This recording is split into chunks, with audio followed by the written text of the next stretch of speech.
मालवा राज्य का राजा वीर सिंह अपनी वीरता पर बहुत घमंड करता था। उसकी पत्नी रानी गौरी बहुत ही शांत और सरल स्वभाव की थी, लेकिन राजा हर सुबह रानी के साथ एक अजीब और खतरनाक काम करता था। रोज सुबह राजा रानी को खड़ा करता और उसकी नथ में लगे छल्ले से 100 तीर निकालता। रानी की जान कांप जाती। अगर जरा भी हिल जाती तो तीर से उसकी जान जा सकती थी। हर तीर निकालने के बाद राजा सवाल पूछता, बोल गौरी, है कोई मुझ जैसा वीर मर्द इस धरती पर? डरी हुई रानी सिर्फ इतना कहती, नहीं महाराज, आप जैसा कोई नहीं, आप ही सबसे वीर मर्द है। लेकिन अंदर ही अंदर वह टूट रही थी। ना ठीक से खाना खाती, ना सो पाती। एक दिन उसकी माँ सीता उससे मिलने आई। बेटी को इतनी दुबली पतली और डरी हुई देखकर माँ के दिल में दर्द भर गया। बेटी, क्या बीमारी है? तू इतनी कमज़ोर कैसे हो गई? क्या कोई तुझे तकलीफ़ दे रहा है? रानी पहले तो चुप रही, मगर माँ के बार बार पूछने पर रो पड़ी। माँ, महाराज हर सुबह मेरी नथ के छल्ले से 100 तीर निकालते हैं। हर तीर ऐसा लगता है जैसे यह आखिरी तीर है। डर के मारे मेरी जान निकल जाती है। सीता माँ के पैरों तले से ज़मीन खिसक गई। उन्होंने बेटी को गले लगाया और बोली, बेटी, कल जब राजा तुझसे पूछे कि क्या कोई उससे बड़ा वीर है, तो साफ साफ कहना, महाराज, दुनिया बहुत बड़ी है। शेर को हमेशा उससे बड़ा सवा शेर मिल ही जाता है। रानी डर गई। माँ, महाराज गुस्सा हो जाएंगे। सीता माँ ने कहा, डर के कारण चुप बैठना ठीक नहीं, कभी कभी सच बोलना ही पड़ता है। अगली सुबह राजा वीर सिंह ने रानी को खड़ा कर दिया। हर तीर की आवाज़ रानी के कानों में भूकंप मचा देती थी। आज 100वां तीर निकलते ही राजा फिर गरजा, है कोई मुझ जैसा वीर इस दुनिया में?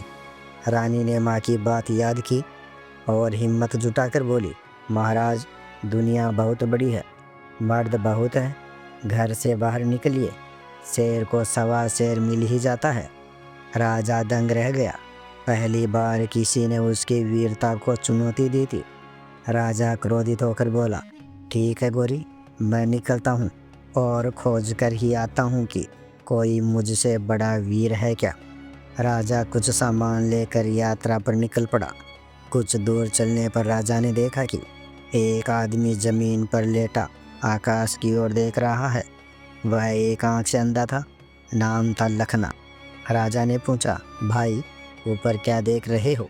लखना बोला, अरे, ऊपर इंद्रलोक में परियां नाच रही है, वही देख रहा हूँ। राजा ने भी आसमान की तरफ देखा, पर उसे कुछ नहीं दिखा। वह हैरान रह गया। लखना बोला, दुनिया आँख से नहीं, नज़र से देखी जाती है। राजा ने बताया कि वह दुनिया में सबसे बड़ा वीर खोजने निकला है। लखना बोला, तो रुकिए भाई, एक परी की पायल अभी गिरने वाली है, उसे उठाकर मैं भी आपके साथ चलूँगा। थोड़ी देर में छम की आवाज़ हुई और सच में एक पायल नीचे गिर पड़ी। लखना ने उठाई और जेब में रख ली। राजा के मन में झटका लगा। यह एक आँख का आदमी इंद्रलोक देख लेता है और मैं अपनी पत्नी पर रौब जमाता था। थोड़ा आगे जाने पर एक नौजवान धनुष बाण पकड़े बैठा था। नाम था अर्जुन। राजा ने पूछा, किसका इंतज़ार कर रहे हो?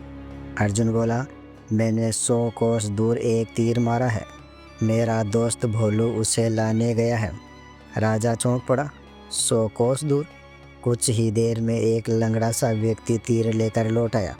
वही था भोलू। राजा तो दंग रह गया। एक लंगड़ा आदमी 100 कोस की दूरी एक ही घंटे में नाप लाया। अब राजा के अहंकार की ज़मीन और हिल गई। तीनों ने राजा से कहा, हम भी चलेंगे आपके साथ मर्द देखने।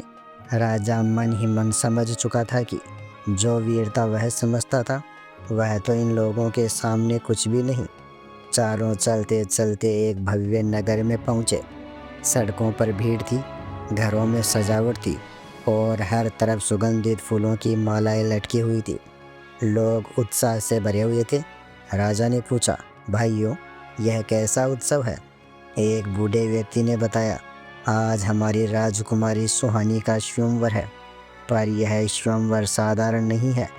राजकुमारी सुहानी उस नगर की शान, सौंदर्य की मूर्ति और बुद्धि तथा साहस में अद्वितीय। उसकी सुंदरता के बारे में कहा जाता था, जिसने एक बार उसे देखा उसके दिल में चंद्रमा उतर जाता था। उसकी आंखें झील जैसी, चेहरा चांद की तरह उज्जवल, चलने का अंदाज ऐसा मानो कमल की पंखुड़ियां धूप में झूम रही हो। उसके वक्ष पर पड़े आभूषण सूर्य की किरणों जैसे चमकते थे। लेकिन सिर्फ सुंदरता ही नहीं, राजकुमारी सुहानी का हृदय दृढ़ और न्यायप्रिय था। वह चाहती थी कि उसका पति कोई साधारण बल वाला व्यक्ति नहीं, बल्कि बुद्धि, फुर्ती और सच्ची वीरता वाला हो। इसलिए उसने स्वयंवर की एक कठिन शर्त रखी थी। जो व्यक्ति 50 कोस दूर से हंसता पान बोल सुपारी 2 घंटे के अंदर ला कर देगा, वही राजकुमारी का पति बनेगा। इस शर्त ने पूरे देश के वीरों को हिलाकर रख दिया था। स्वयंवर में पहले ही कई राजकुमार योद्धा और बलशाली पुरुष आए थे।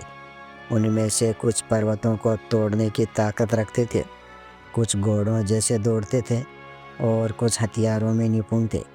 लेकिन कठिनाई यह थी कि 50 कोस दूर जाना, रास्ते में पहाड़, घने जंगल, नदी, जंगली जानवर और वापस 2 घंटे में लौटना। स्वयंवर के मंडप में बैठी राजकुमारी सुहानी हर प्रयास को गंभीरता से देखती, पर हर बार निराश हो जाती। प्रजा में भी फुसफुसाहट थी, आज भी कोई नहीं जीत पाएगा, राजकुमारी शायद कुंवारी ही रह जाए। इतने में चारों पहुंच गए। उनके आने से खुद राजमहल की सेना चौकन्नी हो गई। लखना का तेज, अर्जुन का धनुष, भोलू की चाल और राजा वीर सिंह की शाही पहचान सबको अलग ही लग रही थी। स्वयंवर के प्रबंधक मंत्री ने नियम समझाए। चारों ने आपस में विचार किया।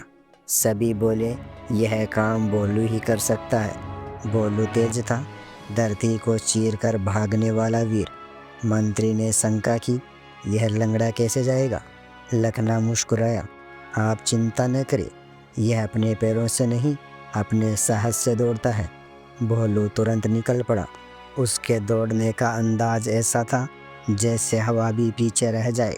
भीड़ ने जयकार की, वाह, ऐसा तो किसी ने नहीं देखा। पथ कठोर था, पर भोलू रुकने वाला नहीं था। वह दौड़ता रहा। जंगल के जानवर भी उसके वेग से हिल गए। जब वह सुपारी के पेड़ तक पहुंचा, तो उसकी सांसें तेज हो गई थी। उसने सुपारी तोड़ी और थककर पेड़ के नीचे लेट गया।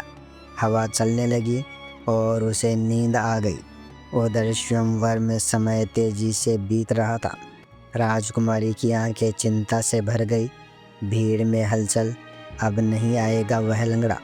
तभी लखना ने उस तरफ देखा और बोला, भोलू सो रहा है और उसके पास एक जहरीला सांप पहुंच गया है। अर्जुन ने बिना समय गंवाए धनुष उठाया। लखना ने दिशा बताई, सांप के फन पर निशाना लगाओ। जब मैं हूँ कहूँ तब तीर छोड़ देना। लखना ने एक आंख बंद कर फन पर नज़र टिकाई और बोला, हूँ। तीर छोड़ा गया।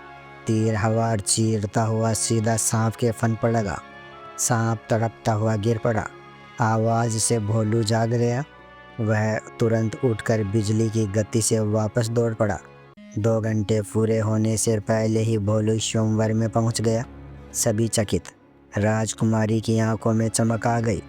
अब चारों समझ नहीं पा रहे थे कि राजकुमारी सुहानी का पति कौन बने। राजा बोला, कहानी मेरी वजह से शुरू हुई। लखना बोला, मैंने सांप देखा और दिशा बताई। अर्जुन बोला, मैंने तीर चलाकर भोलू की जान बचाई। भोलू बोला, सुपारी तो मैं ही समय पर लाया हूँ। सबके तर्क ठीक थे, पर अंत में अर्जुन ने फैसला दिया। स्वयंवर की शर्त भोलू ने पूरी की है, इसलिए राजकुमारी सुहानी का हकदार वही है। सभी सहमत हो गए। भोलू और सुहानी का विवाह धूमधाम से हुआ। कई दिनों बाद राजा वीर सिंह अपने महल लौटा। रानी गौरी ने देखा कि आज राजा की आंखों में घमंड नहीं, बल्कि नरमी और प्यार था। राजा ने कहा, गौरी, मैंने असली वीर देखे हैं। अब समझ गया कि किसी को डराकर वीर नहीं बनते। आज के बाद मैं तुम्हें कभी दुख नहीं दूंगा। रानी के आंसू खुशी से बह निकले। राजा ने अपना अहंकार त्याग दिया और रानी के साथ सुख और सम्मान से रहने लगा।